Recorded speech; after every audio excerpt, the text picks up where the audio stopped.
বিকালবেলা বাসা থেকে একটু বের হলাম সবার গরু ছাগল দেখতে কোরবানির। নর্মালি আমি বাসা থেকে খুব কমই বের হই। আমাদের বাড়ির অনেকেই আমাকে দেখে না, বলে তুই কোথায় থাক, তোকে দেখাই যায় না। আসলে বাড়িতেই থাকি কিন্তু কম বের হওয়া হয়, তার জন্য সবাই দেখে না। কিন্তু আজকে বের হলাম সবার কুরবানির গরু ছাগল দেখতে, কারণ আজকেই হচ্ছে তারা বিকালবেলা আনবে আর কালকে তো হচ্ছে তাদেরকে জবাই করে দিবে।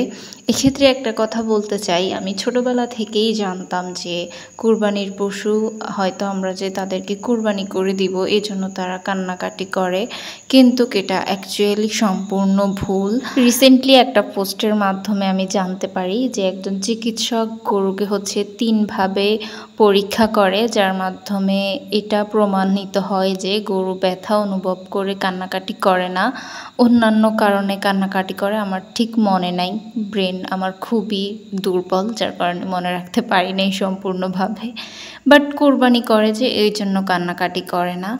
অনেকেই ভাবে যে কোরবানির মাধ্যমে আমরা পশুর উপর অত্যাচার করি, কিন্তু অ্যাকচুয়ালি এটা সম্পূর্ণ ভুল। আপনারা চাইলে এটা ভালোভাবে রিসার্চ করতে পারেন। এই ছিল আজকে আমার ভিডিও। সবাইকে ঈদের অনেক অনেক শুভেচ্ছা, সবার ঈদ অনেক ভালো কাটুক। ভিডিওতে একটা লাইক কমেন্ট শেয়ার করে যাবেন। টাটা বাই বাই, আল্লাহ হাফেজ।